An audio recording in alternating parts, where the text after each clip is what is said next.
یوم دفاع پاکستان ملک بھر میں بھرپور طریقے سے منایا جا رہا ہے۔ اسی حوالے سے بات کرنے کے لیے ہمارے ساتھ اسٹوڈیو میں موجود ہیں کیپٹن عارف شہید کے بھائی کرنل ریٹائرڈ ناصر صاحب۔ ان سے بات کرتے ہیں۔ کرنل صاحب، سب سے پہلے تو آپ کو ویلکم کرتے ہیں اسٹوڈیو میں، اور یقیناً آج کا جو دن ہے یوم دفاع اور شہدائے پاکستان کے طور پر منایا جا رہا ہے۔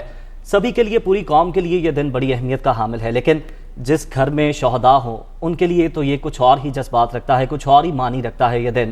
کیا کہنا چاہیں گے اس دن کے حوالے سے؟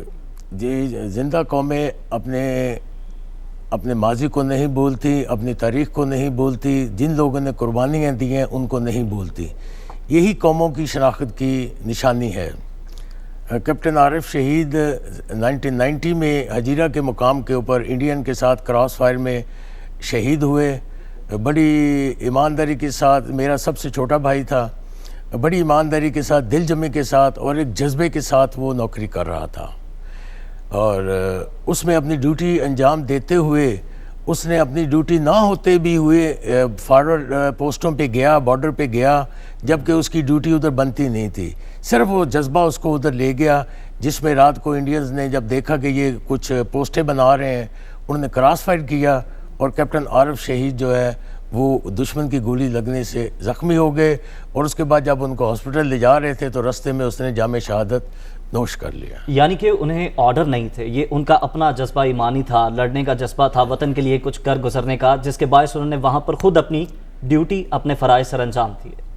وہ یونٹ میں ایڈجوٹنٹ کی ڈیوٹی کر رہے تھے، اور ہیڈ کوارٹر میں ہوتے ہوئے ان کو فارورڈ پوسٹ پہ جانے کی ضرورت نہیں تھی، لیکن اس دن انہوں نے کہا کہ میرے دستے، میرے جوان جا رہے ہیں۔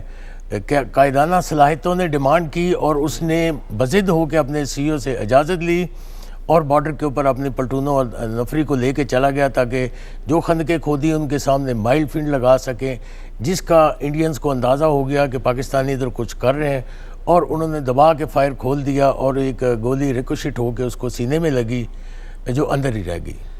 اچھا کرنل صاحب، کچھ یادیں تازہ کرتے ہیں۔ یقیناً بھائی کی بھائی سے ایک تعلق بہت گہرا ہوتا ہے، تو ان کو اپنے زندگی میں کیسا پایا؟ ان کا ڈسپلن کیسا تھا؟ کیسے زندگی گزاری انہوں نے؟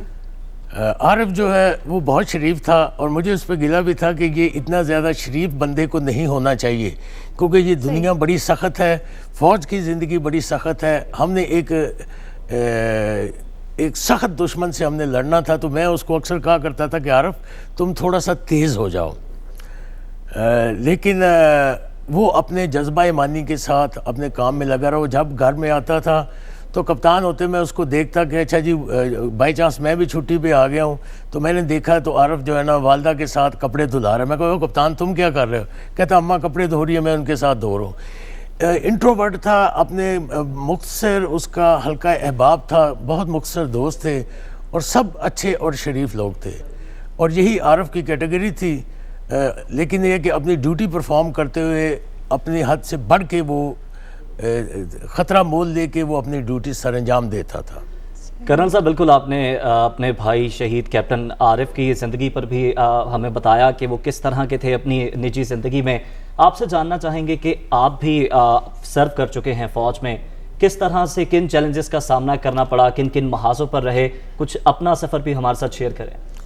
میں اس میں بڑا لکی رہا کہ جب میں نے 83 میں یونٹ جوائن کی ہے، تو پہلے تو زوب میں نے یونٹ جوائن کی، لیپا میں رہے، کشمیر میں رہے، تھر میں رہے، سیاچین پہ رہے، ساری جگہوں پہ مجھے موقع ملا۔ سب سے بڑا جو زندگی کے چیلنجز تھے، ایک تو سیاچین کی نوکری تھی وچ واز ٹو ڈیمانڈنگ، کہ اس میں جذبہ ایمانی کے بغیر آپ نوکری نہیں کر سکتے۔ جب -10-15 ٹیمپریچر ہو، کوئی چیز پکانے کی نہ ہو۔ ہمارے پاس گوشت ہوتا تھا جو ادھر برف میں اس ٹیمپریچر کی وجہ سے جم جاتا تھا، جو چاقو یا تھوڑے ہمارے ہیں وہ بڑی مشکل سے ان سے ہم چند بوٹیاں اس سے نکالتے تھے، اس کو ابال کے کھاتے تھے، ورنہ چنے ابال لیے یا ٹن پیکنگ میں جو کھانا آتا تھا ہم وہ کھاتے تھے۔ وہ وقت بھی ہم نے دیکھا، بار بار دشمن کی بمباریاں ہمارے پاس اوپر آئیں، راکٹس آئے، لیکن جذبہ ایمانی سے یا اپنی انر ایگو کی وجہ سے اس وطن کے لیے ہم نے وہ وقت گزارا۔